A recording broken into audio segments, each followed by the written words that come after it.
And hello, everyone, and welcome to a very special episode of the Pumpkin Copter Cast, the only video game show.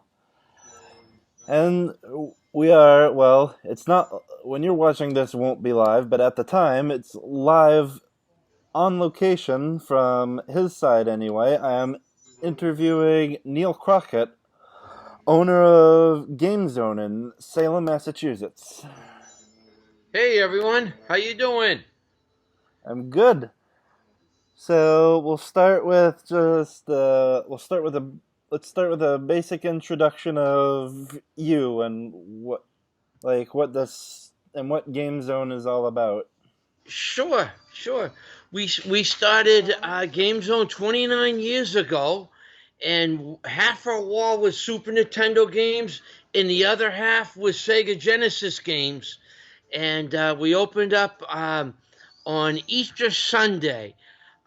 By mistake. We weren't ready to open up, and people just started coming in, and we said, all right, we'd actually rent video games for $1.75 a night. Huh. And then people were bringing in Ataris and Nintendos to trade for Super Nintendos, and we just brought them down into our stock room and just stockpiled the stuff, and anything that came in on trade we took, and we rented games, we bought games, we traded games and systems.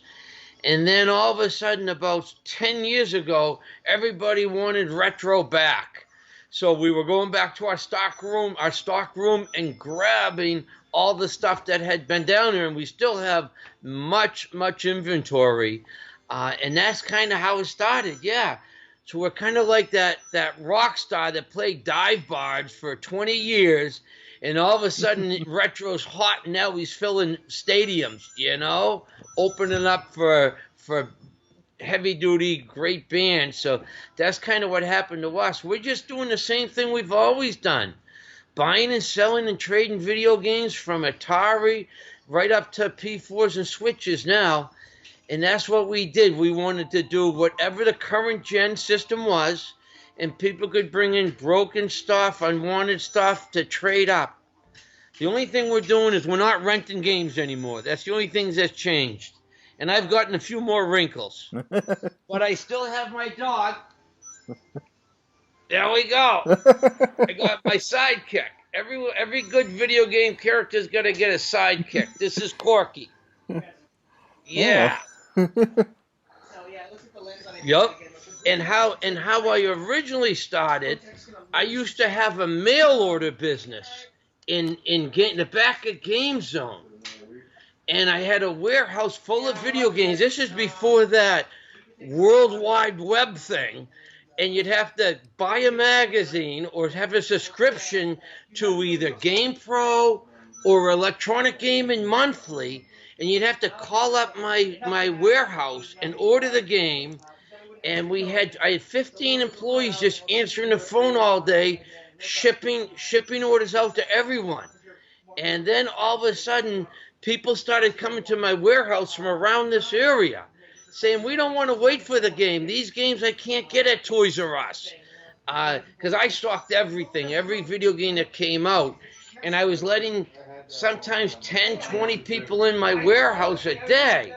And it was getting out of control. So I came up with the idea of opening a video game store so they wouldn't have to come to my warehouse. Yep. Okay.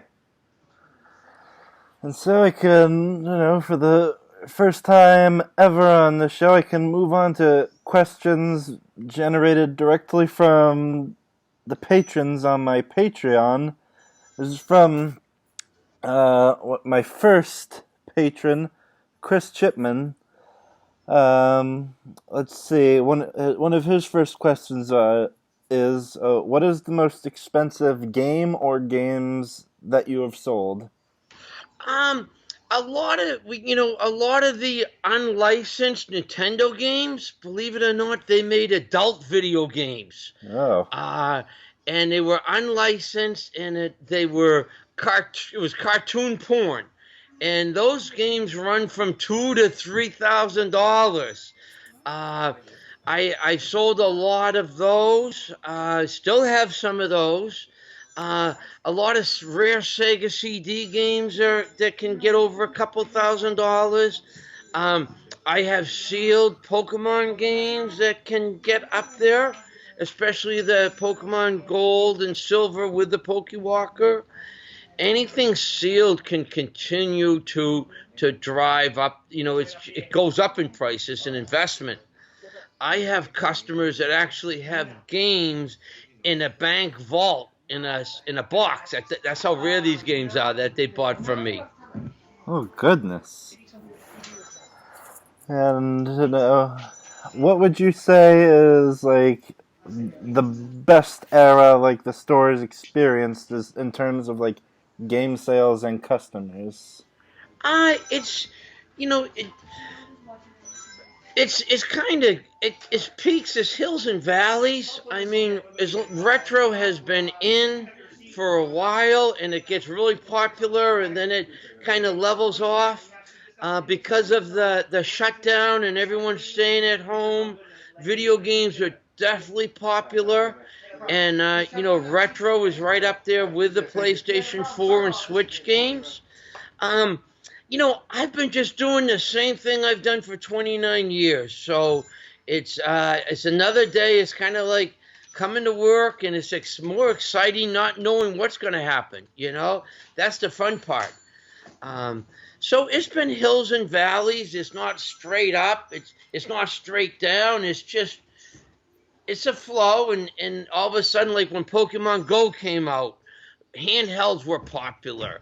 Pokemon games were popular. That's when they started making all the counterfeit Pokemon games. So yeah, I'm in it. I'll be here hopefully for another 29 years. So just coming in and being around really cool stuff and talking to people that really appreciate retro stuff and reliving their childhood. Okay. And, like, a few years back in the documentary Not for Resale, which talks about the past, present, and future of, like, video game retail stores, like, you and a lot of other store owners, like, talked about just the future of just gaming in general, and in addition to gaming retail, with, like, digital becoming more and more of an option. So now, how do like what are your thoughts on, like, gaming's future as, like, digital gaming becomes, like, more and more of a thing for more people? Yeah, I mean it's a good mix. There's no right, there's no wrong. A lot of people do a combination of both. A lot of people are just physical. They love to collect the stuff. A lot of people have had a lot of money invested in digital games they love, and found out that the company decided it wasn't profitable, and they've shut down sites that people. A customer of mine comes in, he's had over $300 invested in this game, and he got notified that they were shutting down the site because there was less than 10,000 people playing it. You know, um, so there's a lot of people that have been burnt by Microsoft because they had to rebuy their account, and all their saved digital games were gone. A lot of people like to collect the stuff. Um, let me grab you an example off our shelves, and this is I'm going to predict the future. Hold on. Okay. So we got a treat for all of you watching at home today. He's going to be showing us some of his own products in the store. It's quite All a right. treat. Here's a really cool Uh, NES game, Mega Man. can you? Do I have it? Yep. Right. There, you're good. All right. So here's a really cool, complete in the box, mint condition Mega Man. It's pushing $300. You don't see a lot in the box like this. And in that condition, you never see them in that condition.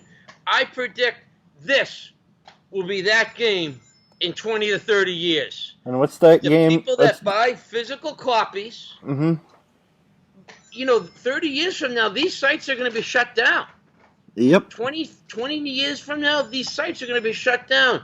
the people that are buying these physical copies, they very well could be this guy right here, a $300 game. Huh. That's my, and a lot of people like to own. They want the physical copies.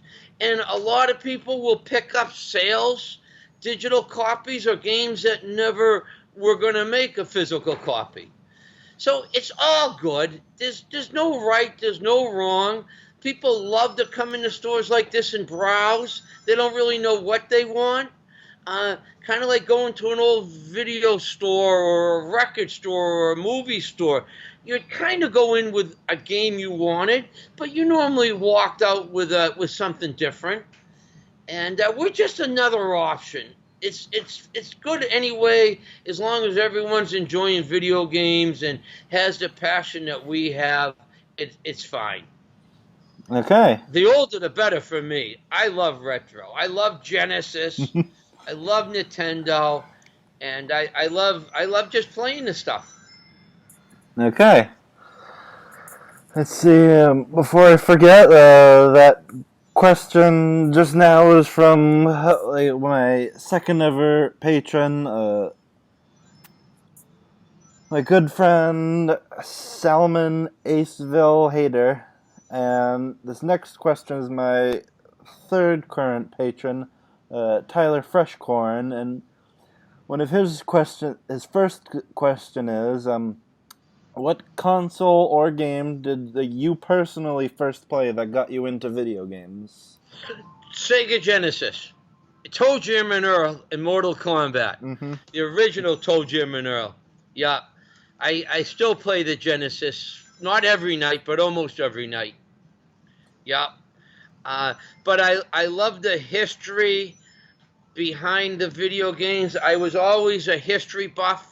If it was the Civil War or a great leader in history, I always, in school, that was what I did good in, is history, and I just love video game history. I love knowing little bits, useless bits of information on Nintendo games and the Nintendo product and the Nintendo company. Yeah. Yep. Okay. And like the second question is, they've like Microsoft and Sony, like they've rolling out their new consoles with the Xbox One X, I think, and the PS5. So, with those two new consoles in addition to the Switch that's out now, how do you think like this new console generation is gonna, like, how do you think console gaming is going to go in this like next generation? I think it's still going to go. I think that when there's a certain amount of games, there's a certain amount of people that need the latest console, and they'll buy it at any price, even if there's 2 games out, or and they don't even like the games that are available. They just got to have the latest system.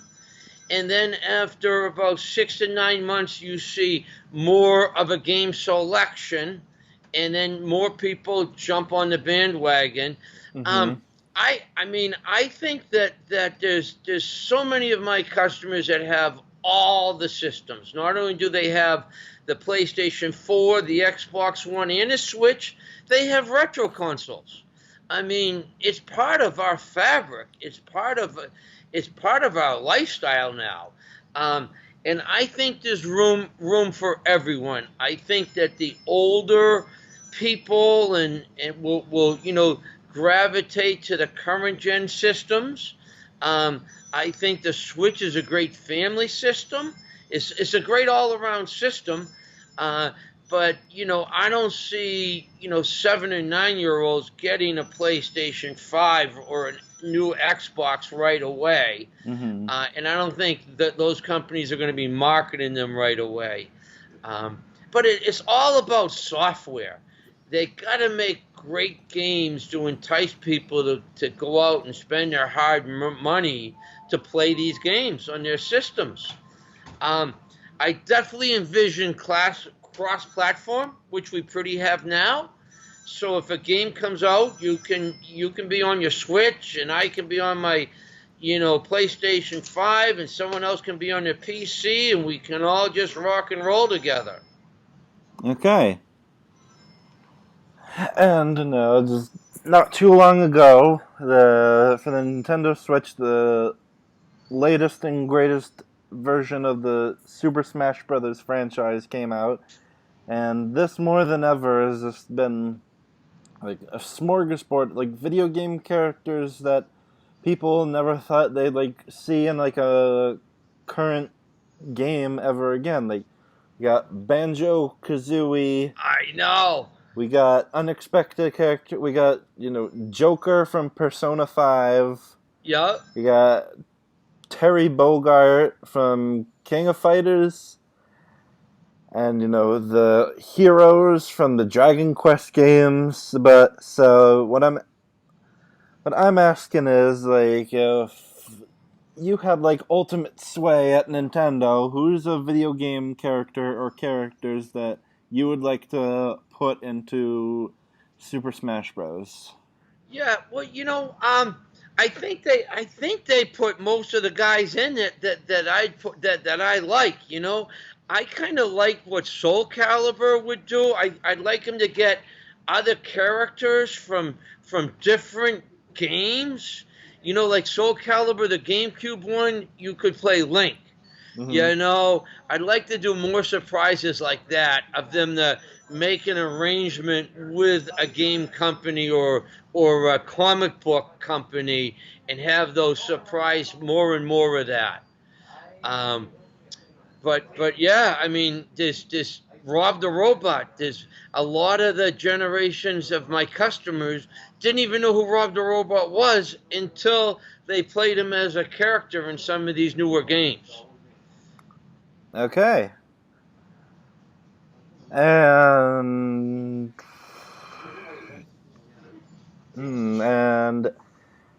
yeah, like, what would you say is your favorite, like, do you have a favorite game or console now that you're like hooked onto whenever you have the time?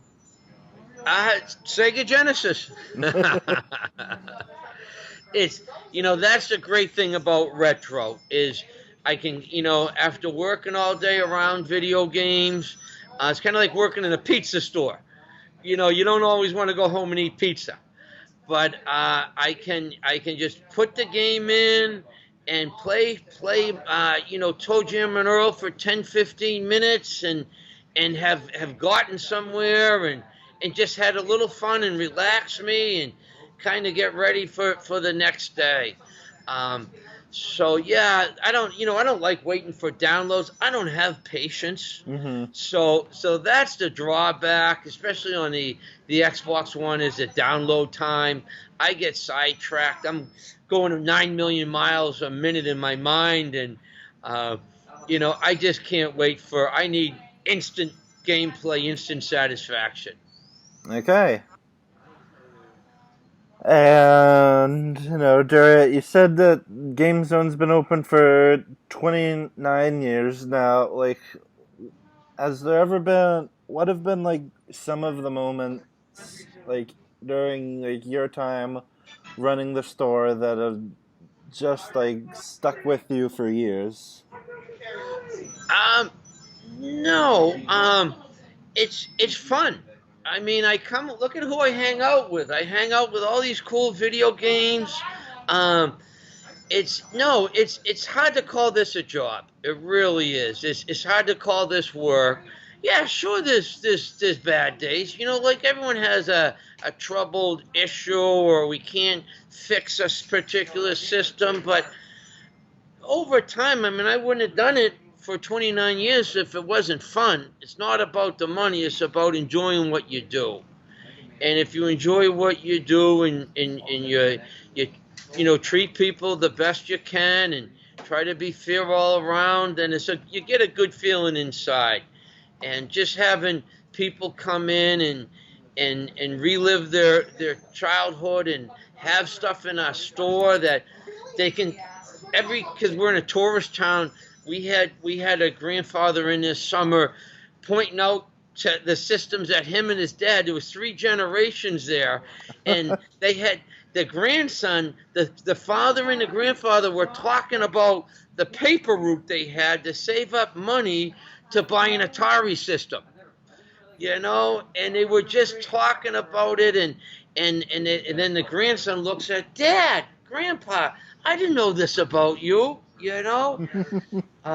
There's so much compressed memories as a child, and then you walk back in time into my store, and people start to, it comes out in the forefront. Okay. Yeah, and it's so cool to have people share that with me. Yeah.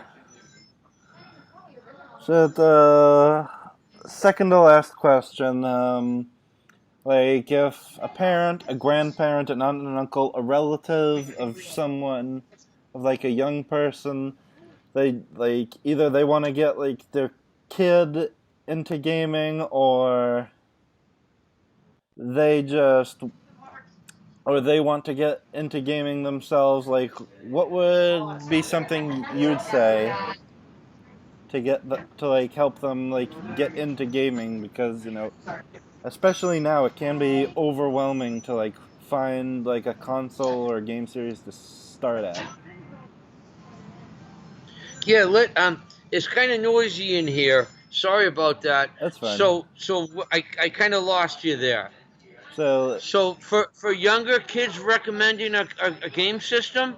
Like, yeah, what would you do if like someone who doesn't like play games as like their primary like form of entertainment, like what would you do to help them like get a start on it? Definitely the Switch. It's the Nintendo Switch, hands down.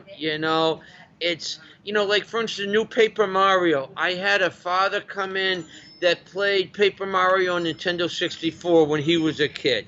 Now he's reliving his childhood playing a different version of Paper Mario on the Switch, but his 9-year-old son is experienced Paper Mario for the first time. So 2 childhoods being make a childhood and reliving a childhood on the Switch. So that's so cool. I see that all the time is parents coming in and buying games they bought when they were their kids' age. But it's on the Switch now. Okay. And just one last question, Neil, in your opinion, is video games? I didn't get. Sorry. Can you turn this up for me, Ty? Let me see what I can do for you. We're gonna turn it up for you. Okay. Try that again. All right. So, Neil, in your opinion, is video games? If someone were just to ask you that nonsense question out of the blue, how would you respond? What's the question? Is video games? Jeez. I mean, that's a tough one. Yeah, video games is life. Video games are part of our fabric. It's part of the American way now. Yeah. Okay. And with that answer, we come to the conclusion of this particular episode of the Pumpkin Copter Cast. All right. Thanks for having me. It's a little busy and noisy here. I'm sorry I didn't hear all the questions well. That's fine. So I'd like to thank Neil Crockett of Gamezone in Salem, Massachusetts for joining me. Yep. And Corky Crockett from Salem, Massachusetts. He's actually the owner. Yep. And... Can I get some more money? I'm going to try to get a raise. I'm getting paid in dog bones. All right. Thanks for having me. You're welcome. And if anyone is... And thank you for your business. You're welcome. And if any of you have enjoyed this, feel free to like and subscribe. If you're in the Salem area and you got a hankering for games, old and new, stop by Gamezone. It's just a hop, skip, and a jump away from Harrison's Comics. And after you're done giving Neil your money, if you want to give me some money, you can go to patreon.com/thepumpkincoptercast. And yes, this has been the Pumpkin Copter Cast, and have a gourd day, everyone.